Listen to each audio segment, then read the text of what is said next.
Well, hello there, and welcome back to yet another installment of Rapid Licks. Alright, so kids, today we are going to be taking a look at a string skipping and tapping lick. And this is very heavily inspired by the kind of phrases you hear people like Andy James and Guthrie Govan play.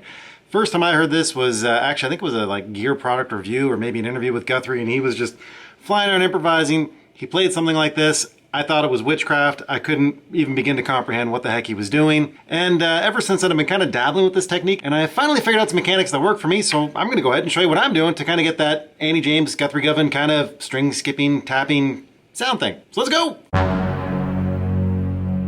Alright, a couple things to take care of before we actually start breaking down this lick. The guitar I'm using right here is tuned down half a step, so make sure you grab a guitar that is tuned down half a step. I'm going to keep referring to everything as if we're just in good old-fashioned standard tune, so that I don't get mixed up, you don't get mixed up, and everybody learns something. And as far as what we're actually going to be doing and playing, we're just going to be more or less using the pentatonic scale for this, which again should make this pretty straightforward and easy. So D minor pentatonic,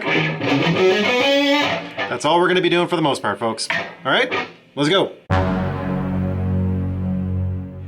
Alright, that entire lick played through slowly should sound kind of like this.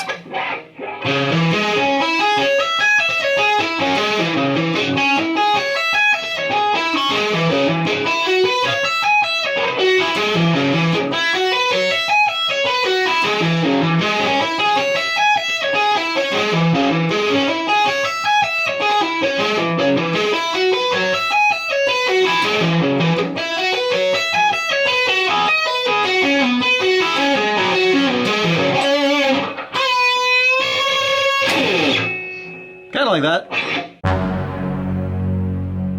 So some of you guys have probably already noticed just watching me do that. Basically, the first piece of this phrase is literally just an A minor arpeggio repeating in octaves. That's right, it is just that simple, folks.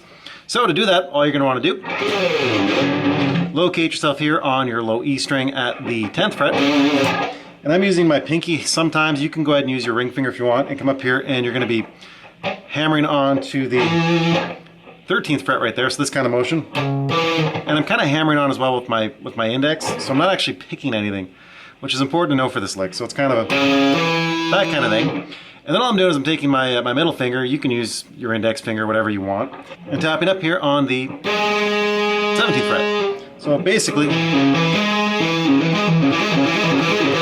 that's right, we're looking at a D minor arpeggio. And all I'm doing for the next piece, once I've done that, is I go and find myself the next D, which happens to be right here on the 12th fret on the D string, and I'm repeating the exact same pattern, the exact same interval between frets. So kind of like this.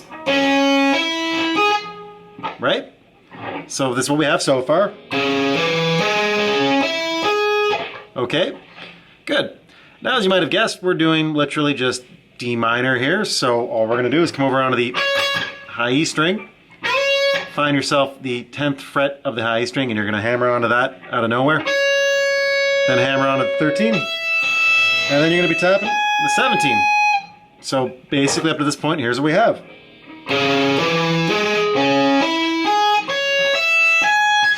And once you get up to here, all you're going to do is just go backwards. So obviously tap that, and we're just going to be releasing and pulling off. And reverse what you just did, so you come up here, tap onto the 19 of the, what is that, of the D string, and we're just going to be pulling off the arpeggio again, like that. And then of course we're still moving backwards here, so we're going to be grabbing the 17th and right back again like that to our starting arpeggio, okay? So all together, that phrase up to this point looks like this.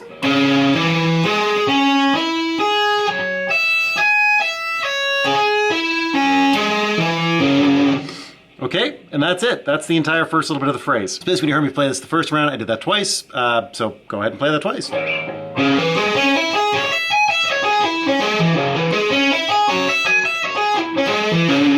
Good.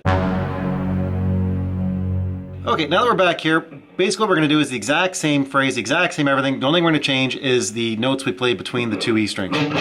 So we're going to still be doing the D minor arpeggio here. And we're going to still be doing the D minor arpeggio there on the high E. The only difference is instead of doing the D minor here, we're not going to do that at all. We're just going to be thinking kind of more or less pentatonic, and we're going to come over here and we're going to grab on the G string, 10th fret, 12th fret, and we're going to be tapping just nice and linearly right across here at the 17th fret, and we're just gonna, you know, tap right there onto the 17th. So it'll look like this. So we got our D. And we come over here and we start on the 10th fret of the G string. And see what I did there? So it's just 10, 12, 17. Okay, and then I'm gonna go over and do a D again, but on the high E, okay? Just like that. And of course, we cycle through this. You go up, you come back, and you do it 2 times. So go ahead and do it twice.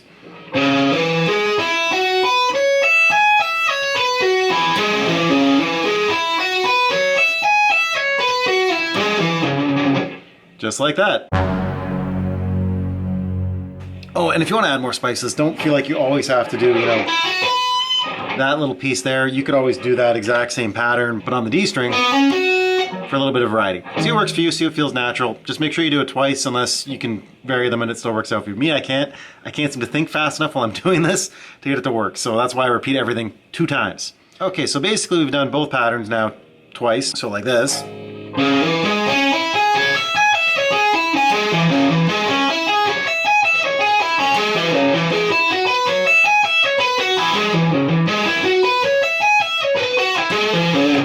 Once I get to there, basically all I'm going to do is I'm just going to do the exact same thing over again. The only difference is when I finish my last round of the second phrase section, I'm just going to change up the ending a little bit. So basically just play that entire sequence with both licks 2 times. And then once you get to the ending, we're just going to end up coming down a little bit differently, okay? All right, let me play up to that point and I'll show you what I'm talking about.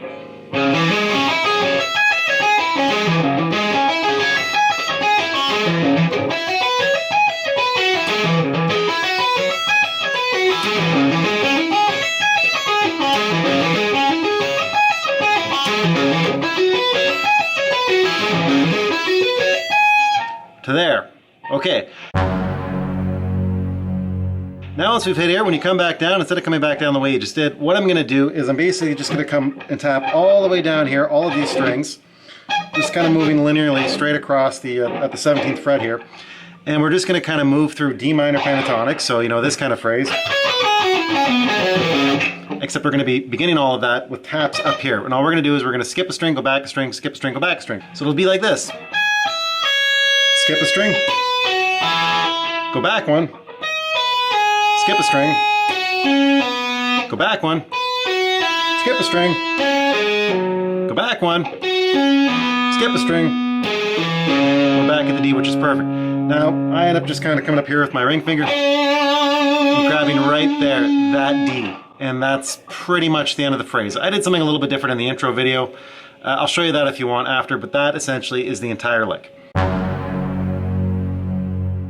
If you did want to do the little bonus thing at the end, all I'm going to do after I've stopped here on that D on the 12th fret of the D string, so I'm going to come over here and I'm going to grab right there, which happens to be the 11th fret of the B string, and I'm going to bend it up a full step, but not quite like that. I'm going to do a really quick bend, release it, and then immediately bend again. Kind of like that, okay? And basically you're bending that up to that note there, which would be the 15th fret of the B string, which happens to be a D. But you probably noticed I end up tapping somewhere. Basically what I'm doing is as I'm bending up slowly, I'm taking my ring finger here, or I'm taking my index finger here, and I'm just tapping right there at the 22nd fret of your high E string, which also is a D and is the octave, which is pretty neat and sounds kind of like this. Right? Go ahead and try that. It's kind of a ghost tap out of nowhere, but it sounds kind of neat. And that's it. That's the entire phrase plus a little bonus piece. All right, let's play that entire thing one time together slowly.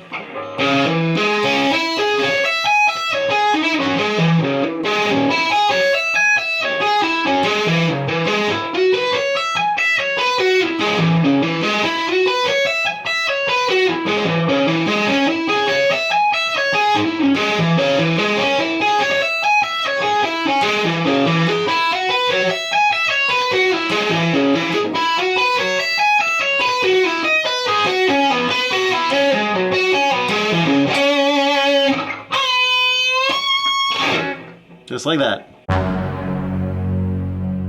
All right, play quickly.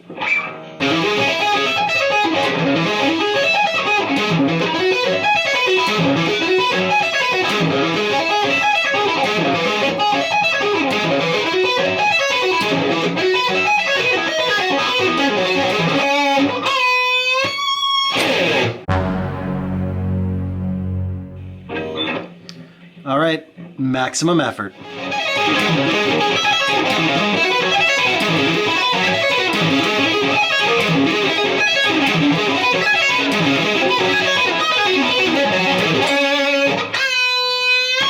All right, well, there you have it. That is the entire Guthrie Govan, Andy James style string skipping, tapping, shred lick thing.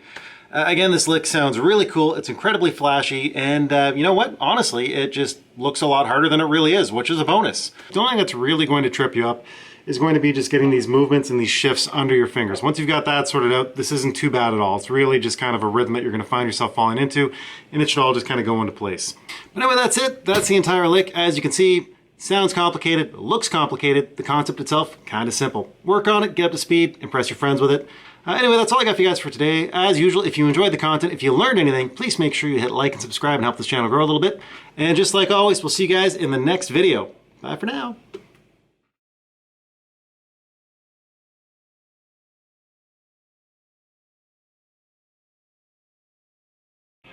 Oh my God.